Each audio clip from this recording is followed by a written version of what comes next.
Hello, YouTube. It's me, John Avenger, once again, and welcome back to another movie review. This is Caucasian Movie Month is still back on. I just got back from a convention a few days ago. I put a new Darth Vader poster right there, right next to the Avengers, so now you can see him in the background. And let's get started. We're going to be reviewing tonight a 1990 John McTiernan movie. This is one of the non-action movies he did from 1990. It's a good movie, but it does have its issues, and I'll get to that. It is the 1990, I would say, aquatic dramatic thriller period piece, The Hunt for the Red October, starring Alec Baldwin and Sean Connery. Now, the McTiernan's movies usually are action packed. This one is more like a lot of talking, and there's some action sequences in it, but it's not wall to wall action. This is more of a dramatic piece, just with some thriller elements instead. Basically, McTiernan wanted to do his like Cold War thing, where the Russians and the Americans are kind of like in each other's faces and what have you. And it's got the character of Jack Ryan. This is the first Jack Ryan movie. Didn't really feel like a Jack Ryan film for some reason. It felt a little bit out of place because the other films it's with Harrison Ford and with Ben Affleck and with Chris Pine, they have more like a not spy but like a more action feel. This felt more like a dramatic thriller, and not. I'm a little disappointed, but not that that wasn't bang bang action like in other McTiernan movies like Die Hard or Predator. But it is a good movie on its own. Like the acting is really well done. You have Sean Connery as the Russian leader, Marco Ramius, and you have Jack Ryan played by Alec Baldwin in his prime. It's a good looking film. I think that they do a good job. The score is good. The action, when it's there, it's well shot, and you can see everything.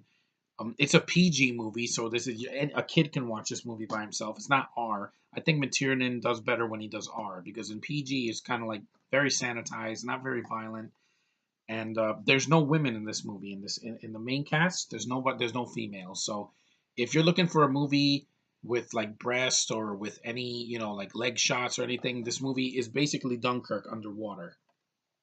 That's how I saw it.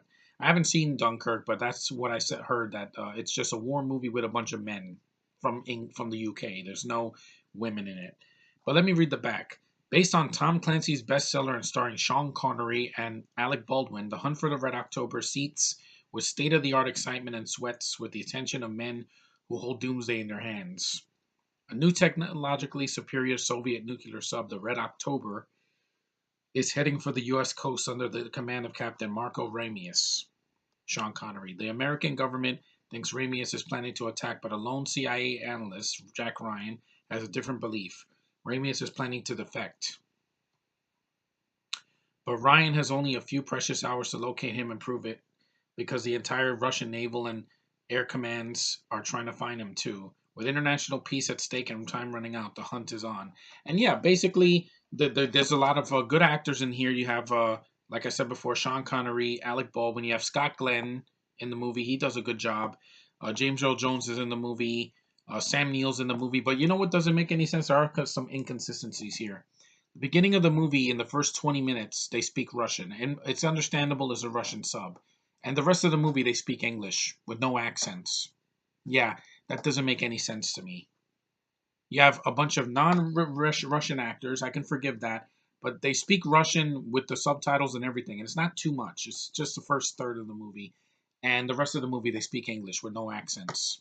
So yeah, a little consistency would go a long way, McTiernan. I don't blame him because he didn't write. Maybe that was in the novel. I don't know. I didn't read the novel. The screenplay was done by Larry Ferguson and Donald Stewart. So basically, they forgot that plot hole. Why did they speak in Russian and then all of a sudden into English with no accents? And the actors are mostly foreign because you also got Tim Curry there, and Sam Neill's obviously not Russian. You got Stellan Skarsgård. He has a weird accent in the movie. I think he's playing British, even though he's Swedish. So it's very confusing. With the this is not accurate. It's not like an accurate depiction of what happened because this was a real event. But other than that, and yeah, there's another problem. The movie's too long. McTiernan, we get it. You make 2 hour action packed, thrillers and crime thrillers or whatever, what have you. You shine when you do that. But when you do something like this, it could have easily been an hour and 45. This movie is too. Let me read you. You guys are going to be shocked at how long this movie is, and this is not Die Hard. 135 minutes. Does that running time sound familiar? Yeah. It's almost the same running time of Rogue One and Episode 7. 2 hours and 15 minutes for a freaking sub movie where there's a lot of talking. It's really well acted talking, but it's just a lot of talking, and there's no women, so I have nothing to look at.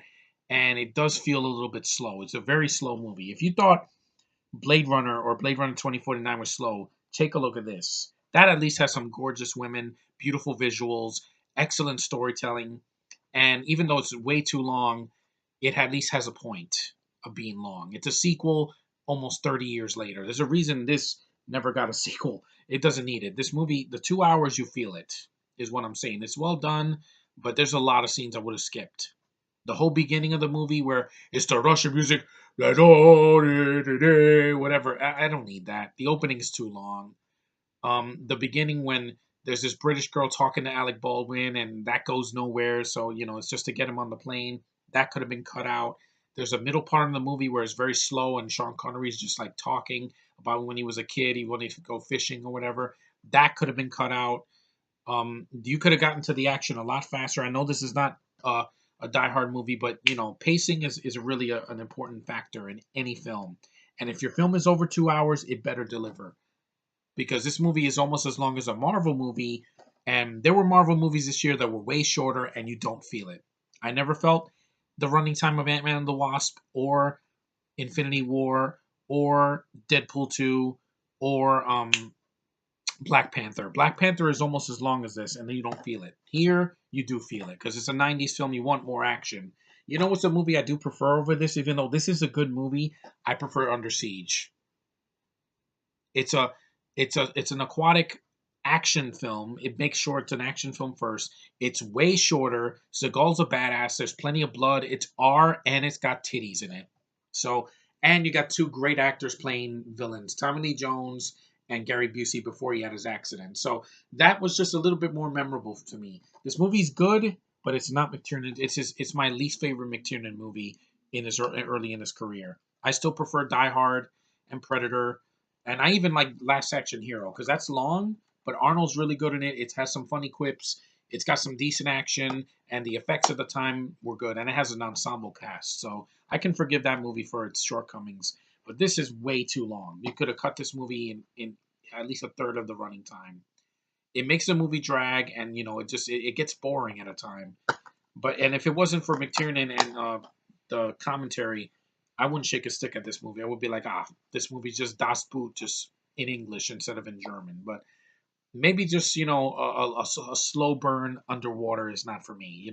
The Abyss is a long movie, but it has great visuals. It's got a woman in it as a lead and a guy, and I think James Cameron does a better job of pacing in that than this. And he made a director's cut for that, so I know that it's long. It's like almost 3 hours, but just cut the running time. Not everything is going to be epic. You don't need to slow a movie down to bring out the political side of the film. We get it. We get all the tension between the countries. We get it. So, but is it a good movie? Yes, it's a good film. If you want to see Connery in a film besides the Bond movies that he did and Indiana Jones and some comedies he did, this is a good movie with him, but it's just not his best. I think he does a good job acting wise. He has presence. Him and Baldwin have good rapport on screen when they're together, and the rest of the actors in the movie are fine. They're not. It's not like there's a bad actor in them. It's just it's a little bit too long. Like if you haven't seen this movie and you want to skip some of the boring parts, I don't blame you. Trust me, it has some pacing issues.